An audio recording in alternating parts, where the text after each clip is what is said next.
Hey everybody, it's Jason Blaha here, and it's time for another breakfast with Blaha.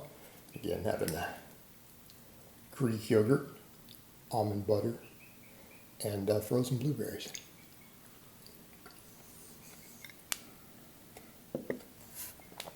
Try to eat a breakfast that can upset the zealots from every single fad diet known to man. I think I successfully do that with this one. But let's get over to training. I want to utter a phrase here. You can train more or you can gain more. Now, the reason I'm covering this is I had someone ask in one of my novice programs, they looked at it and said, can I do this twice a week? 3-day-a-week program. In other words, they want to train 6 days a week. Can they just double up and do it 6 days? And I told that person, no. You can either train more or you can gain more. You need to decide which is more important to you. In other words, are you working out because you really want to train all the time, like as much as you possibly can? Or are you doing it because you want to gain muscle strength, lose body fat, things like that? Because you can't have it both ways. And I'm not even talking about overtraining. I'm talking about a point where your training volumes cause you to be overreached, or your training volumes cause you to gain less muscle, to be more sore, things like that. And there's a difference between training more and training hard. And here's what it comes down to. It's a matter of weekly training volume and even looking at frequencies. And I'm going to go so far as to say on a novice program like that, really novices only need to be lifting 3 days a week, unless they're going to do a more structured 4-day upper lower. All of my clients, every single last one of my current clients, we lift 4 days a week. Right?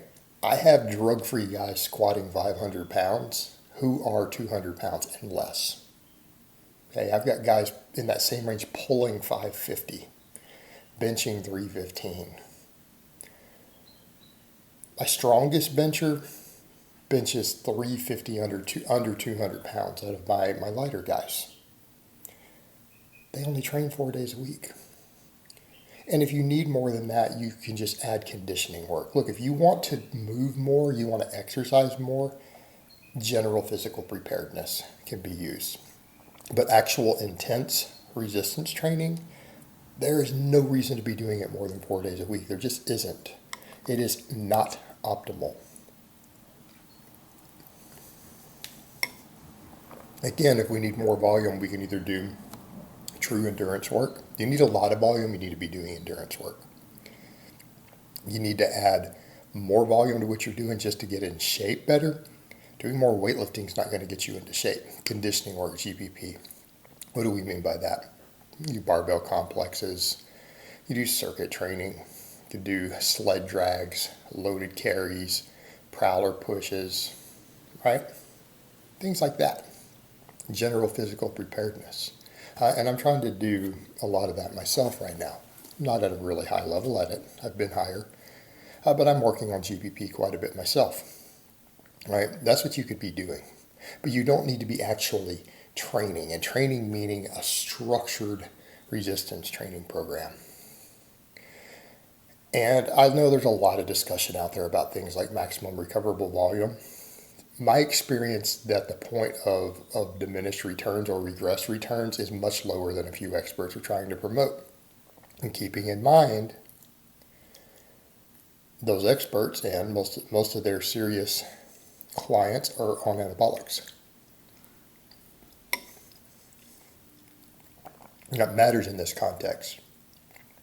But and people need to understand they may be using very, very, very, very large amounts. Gives them a higher work capacity, higher ability to recover and adapt from that. But at the point where we start exceeding 20 sets per body part per week, I think we run into problems. And the bulk of the data shows that about 10. And again, as I've explained how we count sets, not every exercise counts as a true set for every muscle involved. But generally about 10 per session or 20 per week. So we come over the point, people say, well, I'm going to train 6 days a week. Well, how low is your volume going to have to be? right? Where's your volume need to be? Are you going to do 10 sets for your chest 3 times a week? That's a lot. It's going to be higher than where we've seen weekly workloads start to dramatically regress. So what are you going to really do? You're going to do 5 sets? I mean, otherwise you're just hitting excessive volume. You're getting into junk volume. You're not really gaining muscle from it, and you may gain less. And that's the difference. People will bring up, well, that's overtraining. No, overtraining, you lose muscle. There's a difference between saying, okay, I can gain this much muscle per month, or I can gain a little less. And if your volumes start to get too high, what the data shows is that you just gain a little less. You still make gains. You're just reducing it.